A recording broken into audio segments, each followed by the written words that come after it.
কথায় আছে ঢাল নেই তরোয়াল নেই নিধিরাম সর্দার। ঢাল তরোয়াল না থাকলে ঠিকমতো যেমন যুদ্ধ করা যায় না, ঠিক তেমনি রান্নাঘরের ক্ষেত্রেও একই কথা খাটে। রান্না একটা গুরুত্বপূর্ণ জিনিস, আর সেটা যদি সঠিকভাবে করতে হয় তবে এমন কিছু জিনিসপত্র আপনার প্রয়োজন হবে যেটা না হলেই নয়। না হলে ওই ঢাল নেই তরোয়াল নেই নিধিরাম সর্দারের মতো অবস্থা হবে। নমস্কার, আমি পাপ্পি, আমার চ্যানেলে আপনাদের সকলকে স্বাগত। আজকে রান্নাঘরের কিছু অপ্রয়োজনীয় জিনিস নিয়ে আপনাদের সঙ্গে কথা বলতে চলে আসলাম। হ্যাঁ, অপ্রয়োজনীয় জিনিস, যেগুলো আমরা খুব শখ করে কিনে থাকি আমাদের সুবিধায় লাগবে বলে এই ভেবে, কিন্তু বাস্তব একেবারে অন্যরকম। দেখা যায় এগুলো আমাদের কাছে বোঝা হয়ে দাঁড়ায়। তাই কোন জিনিস কিনবেন আর কোন জিনিস কিনবেন না, কি ব্যবহার করবেন বা করবেন না, সেটা নিয়ে আজকে আমার এই ছোট্ট প্রতিবেদন। আশা করছি আপনাদের এটা কাজে আসবে। প্রথমে আসি এইরকম সুদৃশ্য জারের কথায়। এই ধরনের জারগুলো দেখতে খুব সুন্দর, কাচের, সবই মানা গেল, কিন্তু এই যে নানান রকমের খাঁজ রয়েছে, ওপরের অংশে যে খাঁজ রয়েছে, যতই চেষ্টা করুন এই সমস্ত জায়গাগুলোতে ময়লা জমা পড়বেই পড়বে। আর যদি মশলাপাতি রাখেন তাহলে এই যে খাঁজ অংশগুলো, এই খানগুলো পরিষ্কার করা বেশ মুশকিলের ব্যাপার হয়ে যায়। এরপর আসি এয়ার টাইট জিনিসপত্রের ব্যাপারে। এই রকম ধরনের এয়ার টাইট জিনিস আমাদের খুবই ভালো লাগে, কিন্তু কিছুদিনের মধ্যেই দেখা যায় এই যে এখানকার যে রাবার অংশটা, এইটা আস্তে আস্তে ঢিলে হয়ে যায়। তার ফলে এই যে এইরকম হবে, একেবারে মিসইউজ। হাত মোছার জন্য আমরা বাজার চলতি নানান রকমের ফ্যান্সি টাইপের এরকম কাপড় নিয়ে আসি বা রুমাল নিয়ে আসি। এই জিনিসগুলোর অনেক ক্ষেত্রেই দেখা যায় রোয়া উঠে যায়, কোনোটাতে আবার দেখা যায় যে সিনথেটিক মেশানো আছে। তার ফলে যখন আপনি জল পরিষ্কার করতে যাবেন বা মুছতে যাবেন তখন সেটা কিন্তু ভালো করে হয় না। সুতরাং হ্যান্ড টাওয়েলের ক্ষেত্রে বেশ সতর্ক থাকতে হবে। এক্ষেত্রে আপনি এইরকম ধরনের একটু খসখসে কিন্তু একদম সুতির কাপড় বা সুতির রুমাল ব্যবহার করবেন, এবং সেটা যেন যথেষ্ট বড় হয়, কেননা এটাকে মুড়িয়ে কাজ করতে গেলে যাতে বেশ বড় সড়ো হাতের নাগালের মধ্যে থাকে। এই রকম ছোটোখাটো হলে যেরকম দেখবেন মোছামুছি করতে বেশ অসুবিধা হয়।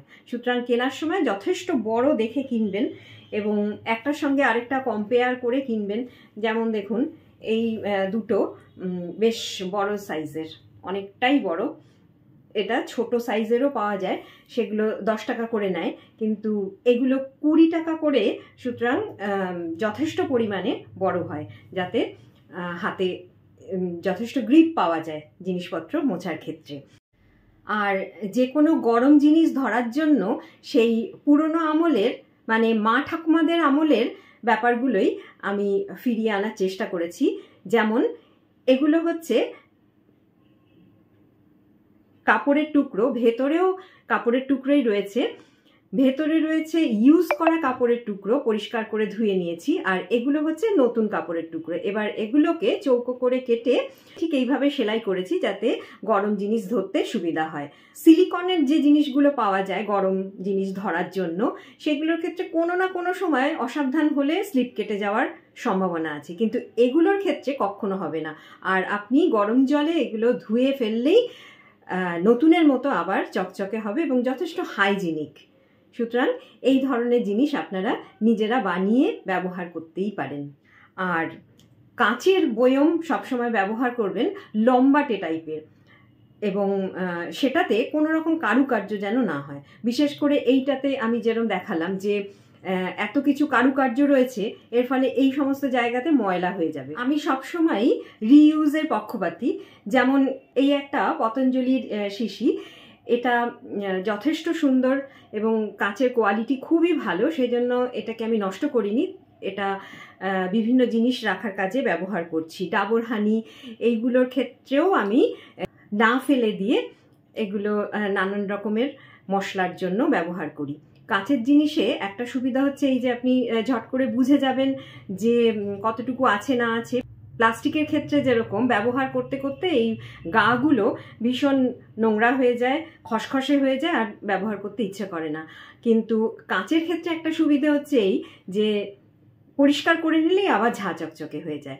আর ওপরের যে ঢাকনাটা সেটা একদম প্লেন, এবং সবসময়ই এমন জিনিস ব্যবহার করা উচিত যেটাতে এইরকম প্যাচ সিস্টেম আছে, যেটা আমি বলছিলাম যে আগে যেটা দেখালাম, এই যে এইরকম ধরনের এরম হয়ে যাবে ব্যাপারটা, শেষমেশ আর ব্যবহার করতে পারবেন না।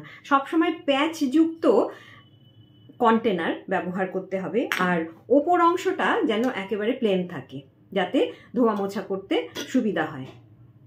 এবার একটা গুরুত্বপূর্ণ বিষয় নিয়ে আপনাদের সঙ্গে একটু কথা বলি। এই সময় দাঁড়িয়ে ননস্টিক জিনিস যতটা কম পারবেন ব্যবহার করুন। বিজ্ঞানীরা কিন্তু সকলেই স্বীকার করছেন যে ননস্টিকে খাবার বানানো এবং অনেকক্ষণ ধরে তার মধ্যে রেখে দেওয়া শরীরের জন্য মোটেই ভালো না। সুতরাং ননস্টিক জিনিস দেখলেই আমাদের কিনতে ইচ্ছা করে, এটা তো অস্বীকার করবার উপায় নেই। তবে আমার মতে ননস্টিক জিনিস যা কিনে ফেলেছেন ব্যাস ওইখানেই স্টপ করে দিন, আর নতুন করে কেনার দরকার নেই। আপনি দেখবেন এই ধরনের ননস্টিকি ব্যাপারটা প্রথমে এই কোটিংটা উঠে যাবে, তারপর আস্তে আস্তে এই কোটিংটা বড় হতে শুরু করে। এই কোটিংয়ের যে জিনিসপত্রগুলো সেগুলো খাবারের সঙ্গে সঙ্গে আমাদের দেহে তো প্রবেশ করছেই। এটা যথেষ্ট দাম দিয়েই কেনা হয়েছিল, কিন্তু তা সত্ত্বেও আমার মনের মধ্যে কিন্তু খুঁতখুঁতানি আছে। আর যেগুলো কম দামি ননস্টিক সেগুলো তো আরও তাড়াতাড়ি নষ্ট হয়ে যায় এবং শরীরের জন্য খুবই ক্ষতিকারক।